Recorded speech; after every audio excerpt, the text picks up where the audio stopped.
Bonjour tout le monde, Guy Plante, conférencier, formateur, coach et entrepreneur.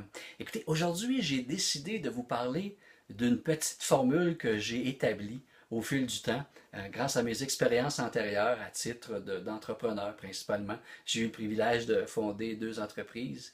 Alors, c'est un privilège que j'ai eu et aussi le privilège d'accompagner des gens au niveau des entreprises, principalement des travailleurs autonomes, des dirigeants de petites entreprises. Et ce que j'ai remarqué, il y a certains détails que j'ai remarqués qui font en sorte que certains projets qui se rendent jusqu'au bout et d'autres qui ne se rendent pas jusqu'au bout. Et j'en suis l'exemple tout à fait réel parce que j'ai je le dis bien plusieurs projets que je n'ai pas menés à terme pour différentes raisons. Et vous allez comprendre dans ce que j'appelle la formule APEPA, l'acronyme PEPA. C'est simple. Le premier P pour moi, quand on décide d'aller de l'avant dans un projet, il faut s'assurer que on a des passions. Une ou des passions, je pourrais le mettre avec un S, mais on a une passion pour le projet que l'on entreprend. Comme par exemple, moi je suis passionné par les communications.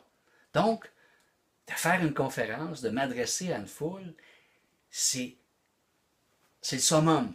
C'est le summum pour moi. Alors, vous cherchez vos passions, il y a des gens qui peuvent vous aider de ce côté-là. Je vous lance des lignes. Qu'est-ce que vous feriez sans demander de rémunération, par exemple? Je ne vous dis pas de faire ça, mais qu'est-ce que vous seriez prêt à faire sans être rémunéré? Et là, ça va vous donner une espèce de petite ligne, de dire, ben, ah oui, ça fait partie de mes passions. Alors, il faut être passionné au départ, parce que l'on veut entreprendre. Le deuxième, le E, très important pour moi, l'équipe.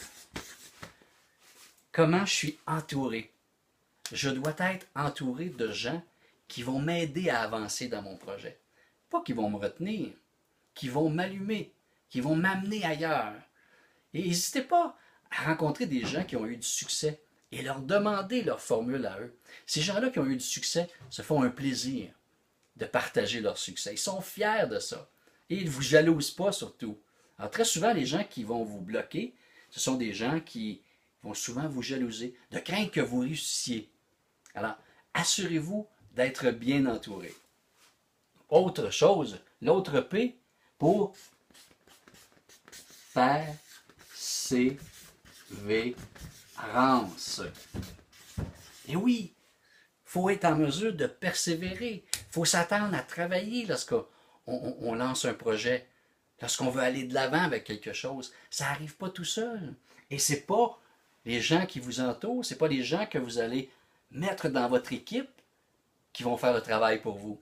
Vous allez devoir faire des choses, persévérer. C'est important. Et si jamais vous vous rendez compte que finalement, vous ne persévérez pas autant que vous le pensiez, bien là, il y a lieu de se poser des questions. Et très souvent, moi, quand j'ai des projets qui ont été abandonnés, que j'ai abandonné volontairement certains projets, je me rendais compte que soit je ne m'étais pas entouré des bonnes personnes. Ça peut arriver, ça. J'avais fait le choix de certains individus, mais que finalement, ce n'étaient pas les bons individus. Ça peut être une chose. Mais la majorité du temps, c'est parce que je me rendais compte que la passion n'était pas suffisante. Je n'étais pas suffisamment passionné par le produit ou le service dans lequel je voulais m'embarquer. Alors, je remets en question, pas suffisamment de passion? OK, j'apprends de ça. Mais ça ne veut pas dire que ce projet-là n'aura pas lieu éventuellement, mais peut-être par quelqu'un d'autre que j'accompagnerai dans ce projet-là. Vous voyez? Alors vous pouvez vous en servir. Même si au bout de la ligne, vous arrivez ici et vous dites, ah ok, non, plus ou moins, finalement, je vais passer à autre chose. Ça peut arriver et ne considérez pas ça comme un échec. Pas du tout. C'est une expérience que vous venez de vivre, tout simplement. Et la dernière chose, et non la moindre, c'est l'attitude que vous allez adopter.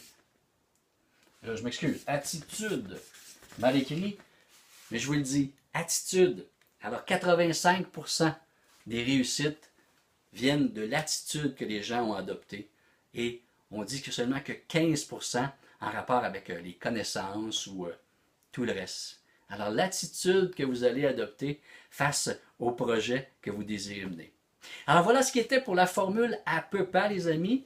J'espère qu'elle vous sera utile, qu'elle peut vous servir à quelques occasions. Sinon, ben, c'est OK. Prenez ce qui fait votre affaire et ce qui ne fait pas votre affaire, vous le mettez de côté. Les amis, c'était Guy Plante qui vous dit à la prochaine.